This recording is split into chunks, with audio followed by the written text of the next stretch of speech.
कहानी के पिछले भाग में महादेव मनुष्य रूप में पृथ्वी पर अपनी लीला रच रहे थे और शनिदेव उन्हें एक प्रहर के भीतर खोजने का प्रयास कर रहे थे। फल वाले और कुम्हार से बचते बचाते महादेव की ये लुका छिपी एक नए मोड़ पर पहुंच चुकी थी।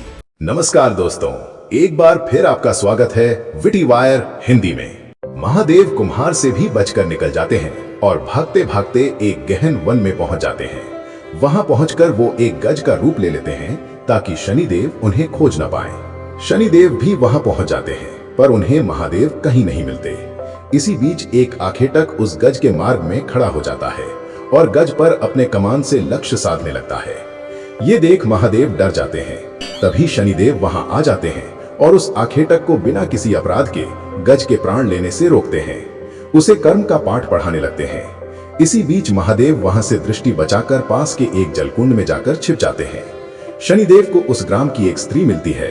वो शनिदेव से पूछती है कि किसी को खोज रहे हो क्या?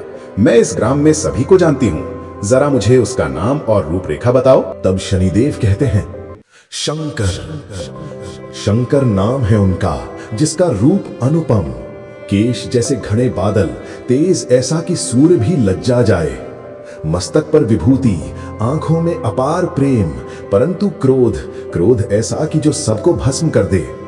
उनसे बड़ा संसार में कोई धनवान नहीं, संसार में उनसे बड़ा कोई त्यागी नहीं। हर समस्या का हल है उनके पास, सारे संसार का सार है उनमें, वही आरंभ और वही अंत भी। ये सुन वो स्त्री कहती है, मनुष्य को ढूंढने आए हो और वर्णन महादेव का? महादेव से मिलना है तो कैलाश जाओ बालक। शनिदेव महादेव को खोजते खोजते उस जलकुंड के पास पहुंचते हैं और महादेव को खोज लेते हैं। महादेव कहते हैं, मुझे भूख लगी है। तब शनिदेव उनके लिए एक झोले में 2 तरबूजों का प्रबंध करते हैं।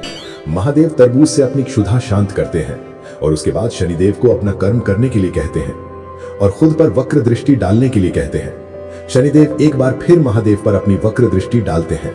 कुछ ही क्षणों बाद हटा लेते हैं क्योंकि सूर्यास्त हो चुका होता है। तभी वहां राजा का सेनापति कुछ सैनिकों के साथ उनके राजकुमारों को खोजते हुए आते हैं। वो महादेव की वेशभूषा को देखता है और उनकी तलाशी लेने का निर्णय लेता है। जैसे ही उसकी दृष्टि उस झोले पर पड़ती है तो वो महादेव को बंदी बनाने का आदेश देता है, क्योंकि उस झोले से रक्त टपक रहा था। आखिर उस झोले से रक्त क्यों टपक रहा था, जबकि उसमें तो तरबूज थे? क्या ये भी महादेव की कोई लीला है? और अब शनिदेव क्या करेंगे? क्या वो अपने आराध्य को बंदी बनने देंगे? अपनी राय हमें नीचे कमेंट्स में जरूर बताएं। अगर आपको ये कहानी पसंद आ रही है तो वीडियो को लाइक करें, अपने दोस्तों के साथ शेयर करें और विटी वायर हिंदी चैनल को सब्सक्राइब करना ना भूलें। मिलते हैं कहानी के अगले भाग में।